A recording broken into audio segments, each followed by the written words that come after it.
The 12th Marines, under Colonel John B. Wilson, was quickly on the beach with its burdensome guns and equipment, and the 3rd Battalion of Lieutenant Colonel Alpha L. Bowser, Jr. was registered and firing by 12:15. By 1640, every battery was in position and in support of the advance. Captain Austin P. Gaddy of the 12th Marines attributed the success of his regiment in setting up quickly to training, because we had done it over and over and over. It was efficiency, learned and practiced, and it always gave the 12th a leg up. On the far left, the 3rd Marines were getting the worst of the enemy's increasing resistance.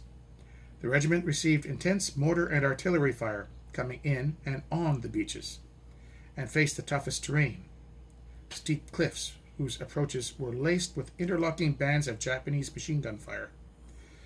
The cliffs were defended by foes who knew and used their weapons well. The Japanese, that close, would roll grenades right down the escarpment onto the Marines. Snipers could find protection and cover in the countless folds and ridges of the irregular terrain, and the ridge tops were arrayed like the breastworks of some nightmarish castle. It appeared that 10 on top could hold off hundreds below. One of the defenders, Lieutenant Kenichi Ito, recalled that despite the terrible bombardment, he felt secure, that his countrymen could hold out for a long time, even win. After the war, recalling his feelings that eventful day in July 1944, the lieutenant considered it all a bad dream, even absurd, to think that his forces could ever withstand the onslaught. These are laden amphibious tractors carrying troops of the 22nd Marines in the assault wave to Yellow Beaches 1 and 2, south of Agat, in the southern sector. Here they would face murderous fire from Japanese guns at Gan Point, and from positions overlooking the beaches on Mount Alifan and Manot Ridge. Gan Point was not fully neutralized until 1330 on W Day. Upon reaching the beach, Marines quickly unload over the gunwales of the Amtrak, which brought them in, and rushed off the beaches. As the front lines advanced, succeeding waves of amphibian tractors will carry the troops further inland. On W Day, Lieutenant Colonel Ralph E. Hauser's 3rd Battalion, 3rd Marines, was on the extreme left of the line, facing Adelip Point, which, with Asan Point, marked the right and left flanks of the invasion beaches. Hauser's troops could seize the territory in his zone only with the support of tanks from Company C, 3rd Tank Battalion, and half-track mounted 75mm guns. Holding up the regimental advance was a little nose projecting from Chonito Ridge, facing the invasion beach in the 1st Battalion, 3rd Marine Zone.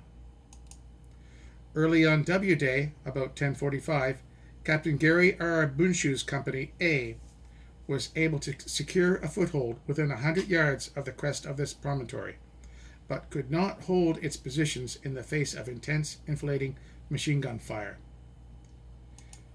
Captain Bunshu called for stretchers and corpsmen, then requested permission to disengage.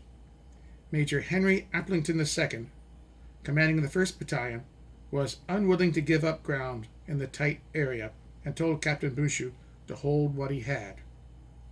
Colonel Hall ordered the attack to continue in mid-afternoon behind a massive 81mm mortar barrage.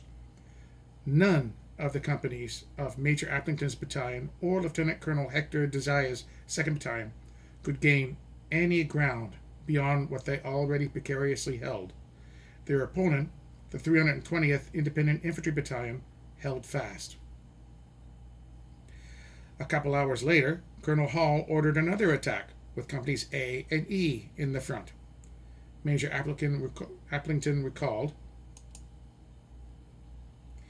"When the 5 o'clock attack went off, it was no change.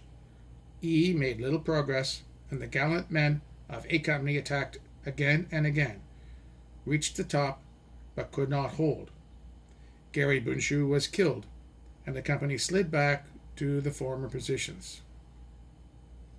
In the morning light of 22nd July, which is W+1, that small but formidable Japanese position still held firmly against the 3rd Marines' advance. During the bitter fighting of the previous day, Private First Class Luther Skaggs, Jr. of the 3rd Battalion led a mortar section through heavy enemy fire to support the attack, then defended his position against enemy counterattacks during the night, although badly wounded.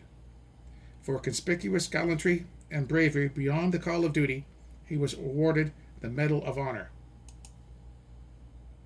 On the 22nd, Private First Class Leonard F. Mason, a Browning automatic rifleman of the 2nd Battalion, earned a posthumous Medal of Honor for single-handedly attacking and wiping out an enemy machine gun position which threatened his unit.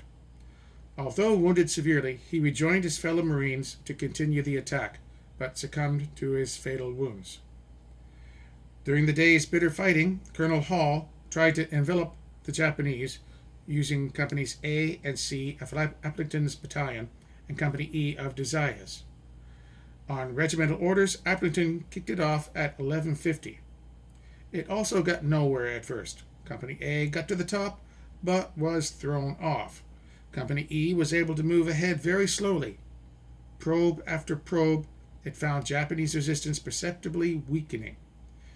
By 1900, the men of E reached to the top, above Company A's position. The Japanese had pulled back. In the morning, a further advance confirmed the enemy withdrawal.